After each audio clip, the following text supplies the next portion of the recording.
been glued into this one like a bonding agent, but there's still a few things I've learned through this playthrough of 007 First Light that I wish I had known even earlier on. So I've got for you a few tips you can make use of right away to get your gameplay looking and playing more tactically cinematic, with some aim setting tweaks a bit later, the difficulty I suggest that you start at, and a few mechanics you could entirely miss that the devs baked in there for us to find. Like if you're using the regular stealth takedown for every situation, this has the downside of leaving highly visible bodies behind that patrolling enemies will easily spot and trigger the alarms. But another option, if you hold the grapple button near someone, right trigger on controller, E on PC, this lets you grab and facepalm them, forcing them to move exactly where you decide. If there's any kind of pit, ledge, or high railing around, throwing people over those will automatically take care of body disposal, leaving no one behind napping on the ground for others to find, like a true professional. They'll be fine. Know the environment around you and use it. If you happen to find yourself near an electrical thing, for example, this is another target you can aim for when using that manual grab move. Slamming someone straight into a device that's actively powered by electricity will instantly calm them down. A laundry machine, an exposed wire by water, or even an awkwardly high voltage tiny radio will prematurely conclude their day job. Grabbing and holding someone with this grapple move also kind of has like a slight body shielding effect to it, so there's a lot of ways you can make use of just this one mechanic. If you find yourself in an active combat situation without a heavy weapon on you, there's a few stylish options for stripping enemies of theirs. The one I prefer is this input: just hold sprint and tap punch, which will knock the person's weapon straight from their hands, which can be then snagged out of the air by you. I found this to be one of the better options if you like to play an aggressive John Wick style, quickly obtaining, using, and discarding weapons like you never even heard of the reload function. Another easy way to encourage a weapon to leave someone's hands is if they're behind a piece of cover, like in this situation, where you'll see an input pop up for a vault attack when you line yourself up straight across from them. This will seamlessly move you over the cover while kicking the weapon out of their hands and putting it nicely into yours. Then you can give them a demonstration of proper use. They'll be fine. In the more passive civilian crowd puzzle areas, make sure to check each of the guests and the staff to see if anyone has something hidden in their pocket. Your Q lens vision will highlight if they do, but in order to pickpocket something from someone, you'll need them distracted. But there's a few early game gadgets you can equip that can easily create instant distractions whenever you need one. The toxic dart, for example, is a silent projectile that you can shoot at someone to make them nauseous for a while. This will distract them right where they stand so you can pickpocket them right there. Another option is the laser equipped to your watch, which can be shined in someone's eyes to momentarily disorient them. Have either this laser or that dart equipped on you if you want to easily be able to pickpocket people without having to rely on finding an environmental trigger to lure them to. The next thing is very simple in concept, but useful to implement, since this is the style of game where your center of the screen dot is the exact location your crosshair will line up when you aim out of cover. That means you can preemptively line up shots from fully behind cover, then do this kind of like ultra quick SWAT-like pop and pop to nail some pretty satisfying shots.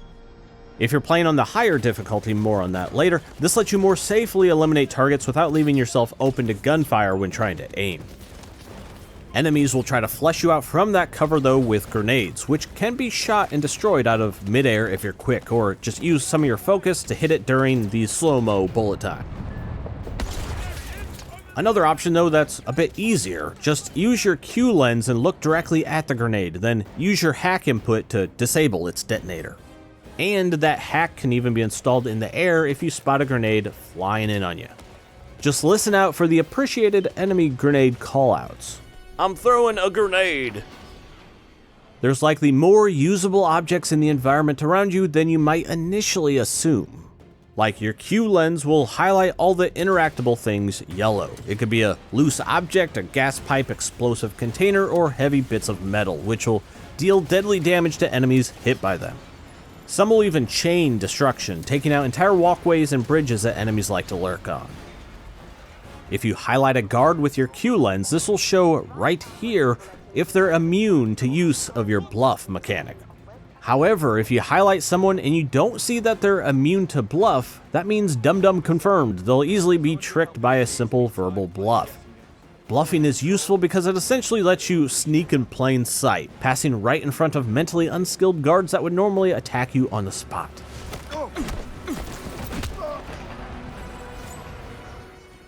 In melee brawls, your absolute best friend and win button are high ledges and railings.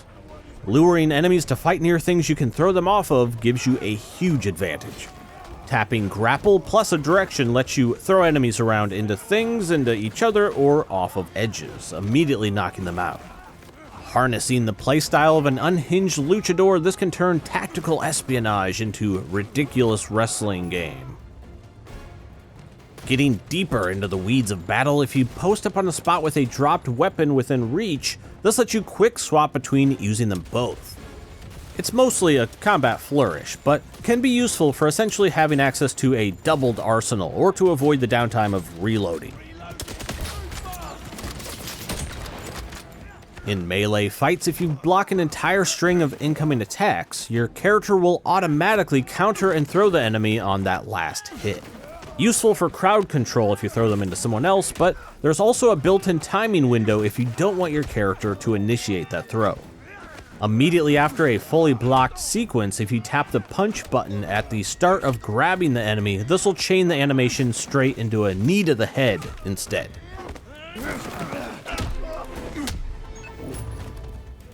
If you happen to find yourself by an oil barrel, this can quickly conclude a full altercation. Hitting the barrel will leak oil all around it, and if you can get enemies to come frolicking through that oil, they'll slip and give up instantly no matter the health. They'll be fine. The gadgets you can equip back at base are either going to consume chemicals or electricity each time they're used. And when choosing what to equip for a mission, I highly recommend that you don't take all electricity type gadgets, or you'll find that you'll quickly run out of resources. Instead, take at least one gadget that's powered by chemicals. Throughout most areas, you'll find items you can strip power from or drain chemicals from, recharging uses of your gadgets. These are often your most powerful tools for combat, stealth, and for accessing locked areas, so always go in with gadgets that use both resource gauges to get the most out of the system. Now, let's talk about aim settings for a minute, because some of you will be playing this with a controller and might want to try what I consider to be the best aim setup for a controller. If you're on PC with a mouse, you're good.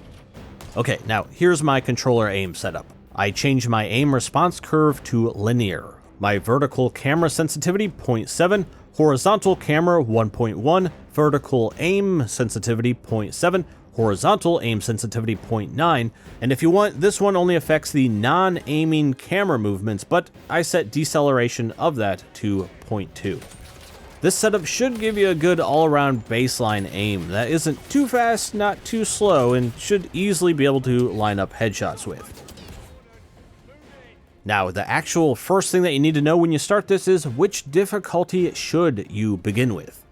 I have a pretty simple equation if you should start at purest difficulty. So if you have decent experience playing any of the Hitman games, Uncharted, Splinter Cell, Metal Gear Solid, The Last of Us, or Ghost Recon, you'll definitely want to start on purest difficulty. Intended difficulty will skew a bit too easy if you have decent experience with any of those.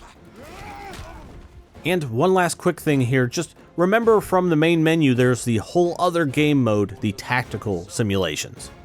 This has its own separate hub area and progression systems where you can gain experience and complete challenges, which can be then used in the unlock shop for stuff. More levels in the Tac Sim will open up as you go through the campaign, and these scenarios are a great place to test things out, like your aim settings, since you get right into combat. There's also leaderboards for each individual level if you feel like mastering them. So, with all that, I think that's pretty much the primer of all the things I wish I had known earlier in my playthrough of 007 First Light. Also, I made sure to put in that extra editing effort to make this all spoiler-free for you, so go in there, figure out how to implement all that on your own.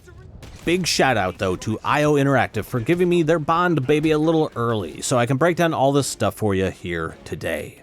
And make sure to let me know down in the comments what you think of this new, younger origin story for 007, and what's your favorite Bond? Alright, that's all I have for you. So thanks for checking this out. I'm Alex, and I'll see you soon in the next one.